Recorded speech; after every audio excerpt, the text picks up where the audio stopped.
Dando continuidade, né? Depois desse processo imigratório, né, que o banqueiro francês Rothschild, ele ajuda com uma grande verba nesse processo, surge a segunda imigração.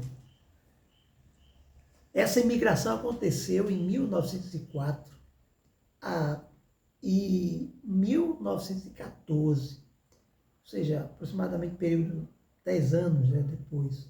Foram criados dois partidos políticos, né, organizações, o sionismo, né, se encontrava em franco progresso, né, um crescimento atual. O hebraico já era a língua usada em cerca de 20 escolas. Não era o hebraico antigo, né? Ele sofreu muitas transformações linguísticas, a entrada de símbolos, né? E entre outras coisas, né? Para que a língua hebraica fosse salva nesse período. Então, Eliezer Ben, o Eliezer Ben Yehuda, nessa época estava em Israel atuando nessa área, pois ele entendia que existia de fato um Estado e seria necessário uma língua nacional, que segundo ele, né, seria o hebraico, a língua nata do seu povo. Então eles precisavam salvar a língua do seu povo. Então vem após, né, a Declaração de Balfour. A Declaração de Balfour, né, trata-se de um documento expedido pelo governo britânico que reconhecia a Palestina como lar nacional dos judeus. Isso era nítido, né, desde os tempos mais antigos. O governo romano que muda a situação por causa de um período de rebelião do povo judeu, de um grupo radical no judaísmo, que fez com que os romanos dessem uma pátria, um nome à pátria dele para outra nação.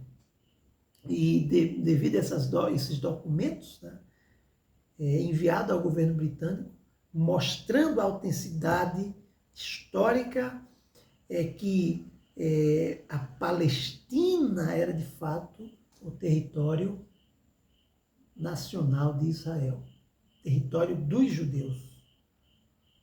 E o cientista judeu Chaim Weizmann, ele havia adquirido notoriedade pela sua descoberta científica, a ponto que ele vai formular, ou vai fazer uma formulação para a produção da grande escala acetonada de materiais extremamente necessário para a fabricação dos projéteis para o povo, que era muito importante para o Ministério das Comunicações britânico, como, da mesma forma, era a oportunidade que Israel tinha, né, de entrar em estreitos contatos com os círculos governamentais.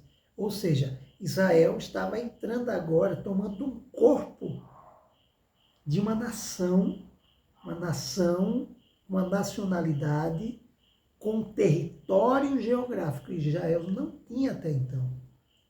Israel permanecia como nômade. Ele não tinha um local. E agora ele ganha corpo, começa a ganhar corpo como uma nação local, né? Então isso faz com que Israel comece agora a conhecer, a se envolver em processos governamentais, ter relações com outras culturas, outras nações, outros estados, né? Ou melhor, países, para que fosse conhecido como um Estado agora. não só como povo, mas uma nação, um Estado, que tem uma origem, tem uma terra. Então, a gente observa isso, que o governo, ele assina, né, ou ele assinou essa declaração que diz agora que Israel deve ser favorecido. Israel precisa ter um lar, um povo, um lugar que eles possam dizer que é dele, mesmo sendo aquele território que era chamado, conhecido como a Palestina. E agora usaria os esforços para facilitar a realização desse seu objetivo, que era ser reconhecido como uma nação. Então daí vem as reações positivas dos árabes, né? Nessa época os árabes eles viam com simpatia a organizações sionistas mundiais, o sionista mundial, né? Em 2 de novembro de 1919, os líderes árabes enviaram um telegrama de felicitações ou parabenizando Israel, o povo, né, do seu segundo aniversário da declaração de Balfour. Né? Nessa conferência de paz em Paris, Shai Eichmann, o então presidente da organização sionista, que era mundial, né? E Faisal, que era o príncipe, filho de Hussein, de Meca, assinaram um acordo, né, de colaboração da boa vizinhança do futuro Estado de Israel. Então, inicialmente aceitaram de boa o Estado de Israel. Por quê? O Estado de Israel era um grande Estado árabe independente. Era importante isso. Nesse acordo obtido, o reconhecimento das declarações de Balfour, pois ele previa o reconhecimento dos direitos civis e religiosos aos judeus. Isso era muito importante.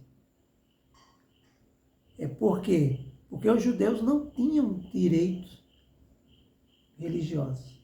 E essa luta, né, civis e religiosa dos não-judeus, eles passam agora a terem direito às suas crenças e religiões, assim como os judeus também tinham direito, não só os judeus, como outras nações também. Então, ficando declarado, né, ficando assim claramente compreendido que nada será feito que possa prejudicar os direitos civis e religiosos das comunidades não judaicas. Porque, assim, algumas restrições, um exemplo nos nossos tempos, né? Muitas das vezes nós, por causa da nossa crença, nós queremos eliminar a crença de um outro grupo que não seja cristão.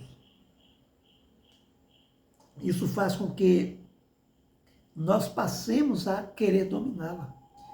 E esse tratado foi feito assim, olha, Israel vai ter os seus direitos aqui, como suas nações, suas crenças, suas leis, da mesma forma os outros povos. Então, esses direitos, esse tratado não mexerão nas crenças dos palestinos, dos costumes árabes locais.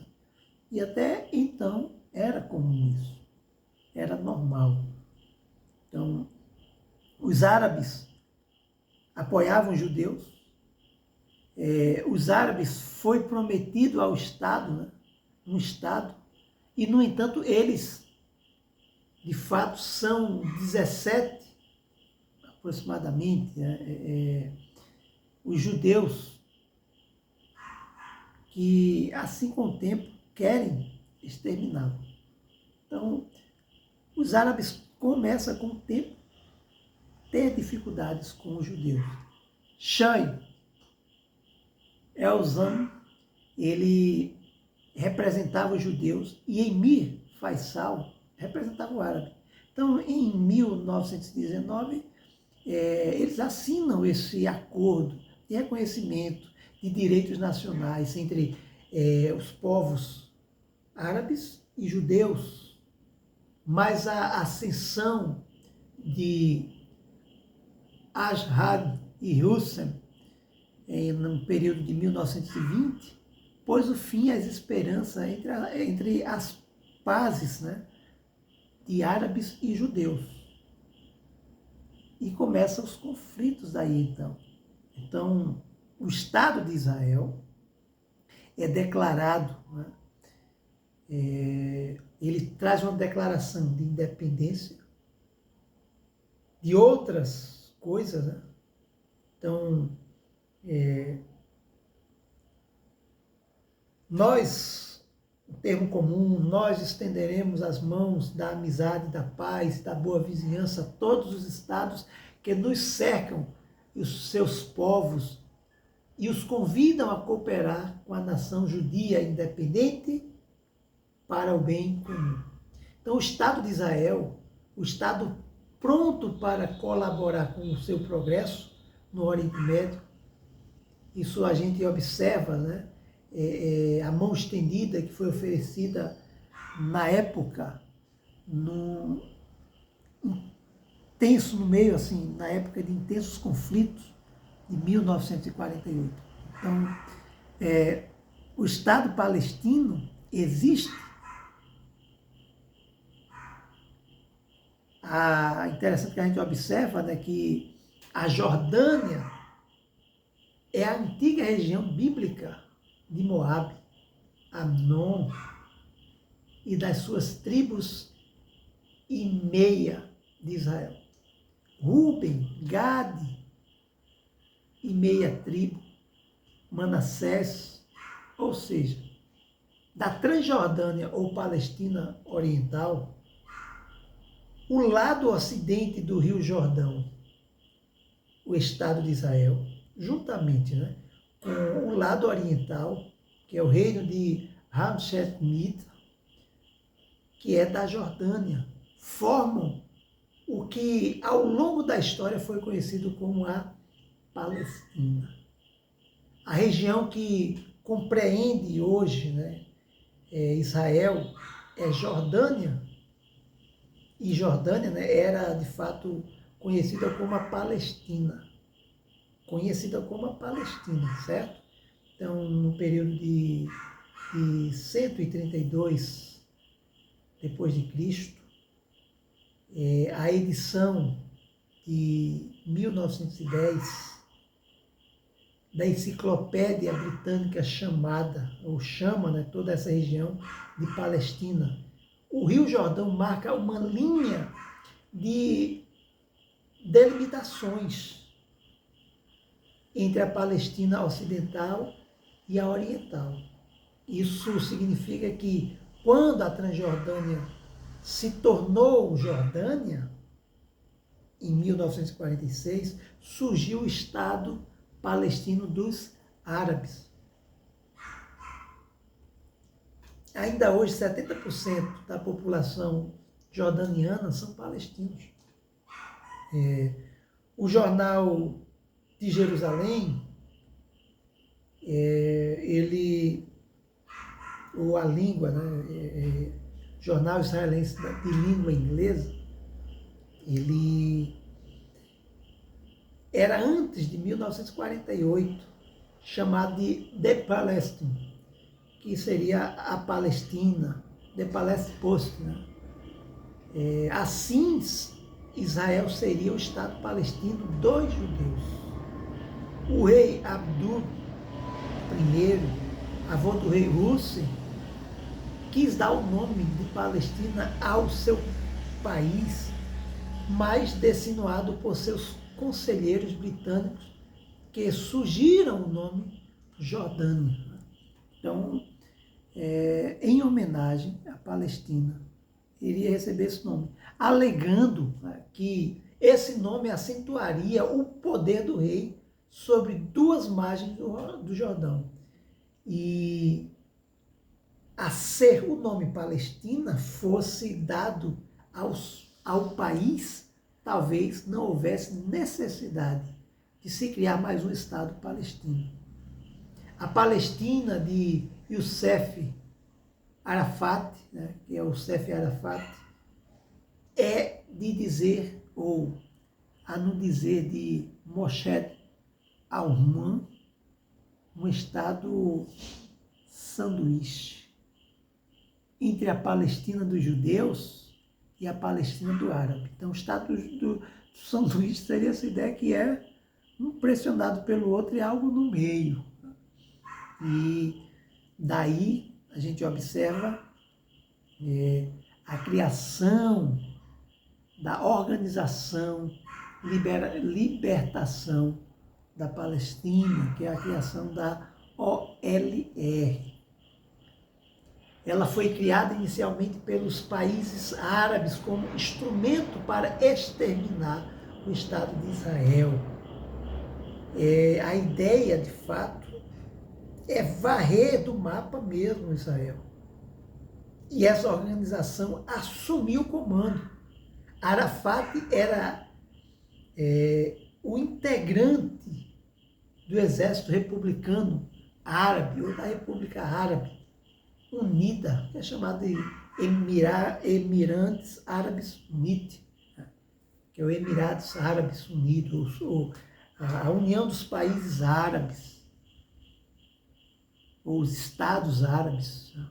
Então, ele era Youssef Arafat, ele era o cabeça, que encabeçava isso. Olha, nós temos que criar essa organização para exterminarmos Israel do mapa, tirá-lo eles e assumirmos todo o território. E interessante que Arafat era integrante do exército da República Árabe, né, que participou da campanha do Sinai, na Segunda Guerra Mundial, de Israel contra os árabes. Então, na Segunda Guerra, melhor dizendo, né, corrigindo, na Segunda Guerra entre Israel e os árabes, né, Arafat foi esse comandante, estava de frente para eliminar. Em 1956, depois disso, ele funda o Kuwait, ou a Al-Fatah, um grupo terrorista de resistência, segundo eles, que veio a ser um braço armado da organização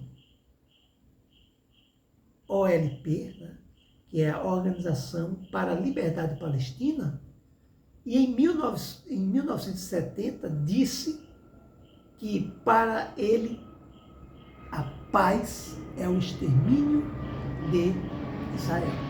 Israel até hoje vive em guerra. Então, uma questão de ordem espiritual, meus queridos, precisamos observar também isso. A existência do Estado de Israel, per si, né, afirmando que o islamismo é falso. Outro ponto importante saber é que Arafat, ele usufruiu do povo palestino o ódio. E esse ódio foi contra Israel e pregou, né, a vida inteira a extinção dos judeus. Ainda que a nova posição tomada sobre Israel para o diálogo que resultou na criação da autoridade palestina, no Tratado de Oslo, assinado por Iqtar e Rabin e Youssef Arafat, isso seja algo genuíno, mas que na realidade não era. A ideia, todavia, era expandir o ódio contra Israel. Sempre foi. Israel sempre foi odiado por nações por causa de grupos extremistas que a gente observa. Então a ideia maior ali era a luta para destruir a criação do Estado de Israel e eliminá-lo do mapa, para que a organização da liberdade dos Estados palestinos governasse tudo naquela área. Então, expulsar Israel do Oriente Médio seria eliminá-lo, eliminar Israel da terra. Então, o primeiro-ministro de Israel, Ariel Sharon, ocupa algumas cidades como Jenin, Nablus e Jamalá, Tucari e Belém, em busca desses ativistas que não reconhecem o direito de Israel existir. E esses ativistas, eles querem a eliminação fim de Israel. Isso porque Arafat, como presidente da autoridade palestina, não o fez. Mas observe que para ele não importa qualquer que seja a posição de Israel sobre os palestinos. Os radicais usam sempre o terrorismo para boicotar qualquer negociação de paz. Sempre foi e sempre será.